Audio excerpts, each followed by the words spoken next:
G Sudhakaran അനുനയിപ്പിക്കാനുള്ള നീക്കങ്ങൾ സിപിഎമ്മിൽ സജീവമായി നടക്കുകയായിരുന്നു. അതിന്റെ ഭാഗമായി ഇന്നിപ്പോൾ അവിടെ ഒരു പാലം ഉദ്ഘാടനത്തിന് അദ്ദേഹത്തിന്റെ പേര് വെച്ച പോസ്റ്ററൊക്കെ അടിച്ചിരുന്നു. അതിൽ ഉദ്ഘാടനത്തിന് അദ്ദേഹത്തെ ക്ഷണിക്കുകയും ചെയ്തിരുന്നു. ആ ക്ഷണം ഇപ്പോൾ ജി സുധാകരൻ ആ ക്ഷണം സ്വീകരിച്ചിട്ടില്ല എന്നുള്ള വാർത്തകളാണ് ഏറ്റവും പ്രധാനമായി വരുന്നത്. സുധാകരൻ ഇടഞ്ഞു തന്നെ തുടരുകയാണ്. ഫൈസൽ അസീസ് വിവരങ്ങൾ നൽകും. ഫൈസൽ, അനുനയ നീക്കത്തിന്റെ ഭാഗമായി തന്നെ ജില്ലയിൽ ഒന്നും പരിഗണിക്കുന്നില്ല എന്നൊക്കെ പറഞ്ഞുകൊണ്ടിരുന്ന ജി സുധാകരനെ അനുനയിപ്പിക്കാൻ കൂടിയായിരുന്നു ഇന്നിപ്പോൾ പാലം ഉദ്ഘാടനത്തിൽ അദ്ദേഹത്തിന്റെ പോസ്റ്ററിൽ അദ്ദേഹത്തിന്റെ പേര് വെക്കുകയും അദ്ദേഹത്തെ ഇതുമായി ബന്ധപ്പെട്ട് ഇപ്പോൾ ക്ഷണിക്കുകയും ചെയ്തിരിക്കുന്നു. എന്നാൽ ആ ഒരു ഉദ്ഘാടനത്തിന് താൻ പോകില്ല, ക്ഷണം നിരസിച്ചുകൊണ്ട് തന്നെ എന്താണ് സുധാകരൻ വ്യക്തമാക്കുന്നത്?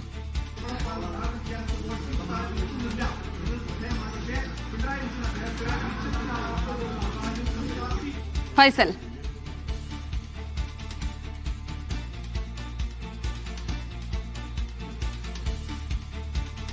ഫൈസലിലേക്ക് വരാം. എന്തായാലും ആരോഗ്യ പ്രശ്നങ്ങൾ മൂലമാണ് ആ ഒരു ക്ഷണം നിരസിക്കുന്നതെന്നാണ് അദ്ദേഹം വിശദീകരിക്കുന്നത് എന്നുകൂടിയുള്ള വിവരങ്ങൾ വരുന്നുണ്ട്. സിപിഎമ്മിനെ സംബന്ധിച്ചിടത്തോളം ജില്ലയിൽ പല പരിപാടികൾക്കും അദ്ദേഹത്തെ അവഗണിക്കുന്നു എന്നൊരു ആരോപണം അദ്ദേഹം ഉന്നയിച്ച ഒരു സാഹചര്യത്തിൽ കൂടിയായിരുന്നു അനുനയ നീക്കത്തിന്റെ ഭാഗമായി ആ ഒരു ഉദ്ഘാടനത്തിൽ കൂടി അദ്ദേഹത്തിന്റെ പേര് വെച്ചുകൊണ്ട് പോസ്റ്റ് അടക്കം നൽകിയിട്ടുണ്ടായിരുന്നു. അതിന്റെ ഭാഗമായി അദ്ദേഹത്തെ പരിപാടിക്ക് ക്ഷണിച്ചപ്പോൾ ആരോഗ്യ പ്രശ്നങ്ങൾ കാരണം പങ്കെടുക്കുന്നില്ല, അക്ഷണം നിരസിക്കുകയാണ് എന്നുകൂടി പറഞ്ഞിരിക്കുന്നു. സാധാരണഗതിയിൽ ആരോഗ്യ പ്രശ്നങ്ങൾ എന്ന് നമുക്ക് വിലയിരുത്താമെങ്കിലും നിലവിലെ ഈ സാഹചര്യത്തിൽ അദ്ദേഹം അങ്ങനെ ഒരു ക്ഷണം നിരസിക്കുമ്പോൾ അതിന് മറ്റു പല മാനങ്ങൾ കൂടി ഉണ്ടാവുകയാണ്.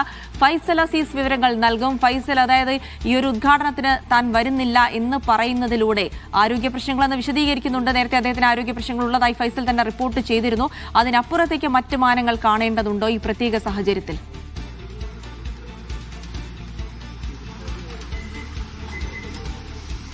ഏതായാലും പെരുമ്പളം പാലം ഉദ്ഘാടനം നാളെയാണ്. നാളെ മുഖ്യമന്ത്രിയാണ് ഉദ്ഘാടനം ചെയ്യുന്നത്. മന്ത്രി പി എ മുഹമ്മദ് റിയാസ് ഉൾപ്പെടെയുള്ളവർ അദ്ദേഹത്തെ ക്ഷണിച്ചിട്ടുണ്ട് ഈ ഉദ്ഘാടനത്തിന്. എന്നാൽ അദ്ദേഹം ഉദ്ഘാടനത്തിന് എത്തില്ല എന്നാണ് പറഞ്ഞത്. കാരണം അദ്ദേഹത്തിന് ഈ അസുഖബാധിതനായി അദ്ദേഹം ചികിത്സയിലാണ്. കാരണം കഴിഞ്ഞ ദിവസം ഇതിനു മുമ്പാണ്, കുറച്ച് ദിവസങ്ങൾക്ക് മുമ്പാണ് അദ്ദേഹം ബാത്റൂമിൽ തെന്നി വീഴുന്നത്. അദ്ദേഹത്തിന് കാലിന് പരിക്കുണ്ട്. അപ്പോൾ അതുകൊണ്ട് തന്നെ ഫിസിയോതെറാപ്പിയാണ് അദ്ദേഹം ഇപ്പോൾ ചെയ്തുകൊണ്ടിരിക്കുന്നത്. അതുകൊണ്ട് തന്നെ അദ്ദേഹം അങ്ങോട്ട് പോകാനുള്ള ബുദ്ധിമുട്ടും അതുപോലെ സഞ്ചരിക്കാനുള്ള ബുദ്ധിമുട്ടും ഒക്കെ കാണിച്ചുകൊണ്ടാണ് അദ്ദേഹം ഈ ഉദ്ഘാടന പരിപാടിയിൽ പങ്കെടുക്കുന്നില്ല എന്ന് ഇപ്പോൾ വിശദീകരണം നൽകിയിരിക്കുന്നത്. ഇതിൽ മറ്റൊരു കാരണമുണ്ട് എന്ന് ചോദിച്ചാൽ, കാരണം ഈ പാർട്ടിയുമായി അകന്നു നിൽക്കുന്നത് കൊണ്ട് തന്നെ അതിനും അദ്ദേഹം രൂക്ഷമായി വിമർശിക്കുകയും പാർട്ടിയിൽ നിന്ന് അകന്നു നിൽക്കുകയും കൊണ്ട് തന്നെ അതൊരു മറ്റൊരു ചർച്ചാ വിഷയത്തിലേക്ക് മാറിയിട്ടുണ്ട് എന്നതാണ് ഏറ്റവും പ്രധാനപ്പെട്ട കാര്യം. കാരണം ഇപ്പോൾ അദ്ദേഹം പറയുന്നത് അസുഖബാധിതനെ ചികിത്സയിലായതിനാൽ പങ്കെടുക്കാൻ കഴിയില്ല എന്നാണ് എങ്കിലും ഈ പാർട്ടിയിൽ നിന്ന് അകന്നു നിൽക്കുന്നത് കൊണ്ട് തന്നെ ഇത് മറ്റൊരു രീതിയിലുള്ള ചർച്ചാ വിഷയമായി മാറുന്നു എന്നുള്ളതാണ് ഏറ്റവും പ്രധാനപ്പെട്ട കാര്യം എന്ന് പറയുന്നത്. ഏതായാലും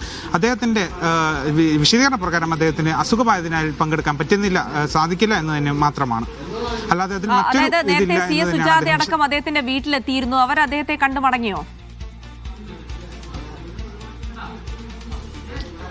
ഇല്ല, കൂടിക്കാഴ്ച ഇപ്പോഴും പുരോഗമിച്ചുകൊണ്ടിരിക്കുകയാണ്. അദ്ദേഹത്തിന്റെ വീട്ടിലാണ് പുരോഗമിച്ചുകൊണ്ടിരിക്കുന്നത്. നേരത്തെ സിപിഎം കേന്ദ്ര കമ്മിറ്റി അംഗം സി എസ് സുജാതയും സിപിഎമ്മിന്റെ കേന്ദ്ര കമ്മിറ്റി അംഗം സി എസ് സുജാതയും അതുപോലെ സിപിഎമ്മിന്റെ സംസ്ഥാന കമ്മിറ്റി അംഗം ഉൾപ്പെടെയുള്ളവരാണ് ഇവിടെ ഈ വീട്ടിൽ അദ്ദേഹത്തിന്റെ വസതിയിലെത്തിയിരിക്കുന്നത്.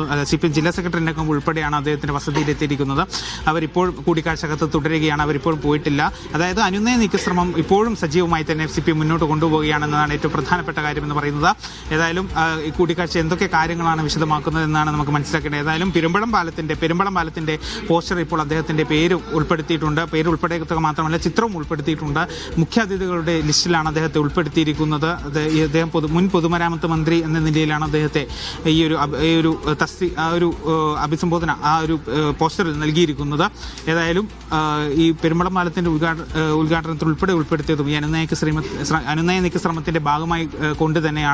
ഏതായാലും നാളെ മുഖ്യമന്ത്രി ജില്ലയിലുണ്ട്. മുഖ്യമന്ത്രി ഇദ്ദേഹവുമായി കൂടിക്കാഴ്ച നടത്തി അല്ലെങ്കിൽ മറ്റേതെങ്കിലും രീതിയിൽ ആശയവിനിമയം നടത്തി ഈ ഒരു വിഷയത്തിൽ ഒരു അനുനയ നീക്ക ശ്രമം നടത്തി ഈ വിഷയം അവസാനിപ്പിക്കുക എന്നൊരു ലക്ഷ്യത്തോടെയാണ് സിപിഎം മുന്നോട്ട് പോകുന്നത്. ജെൽസി, എന്നാലും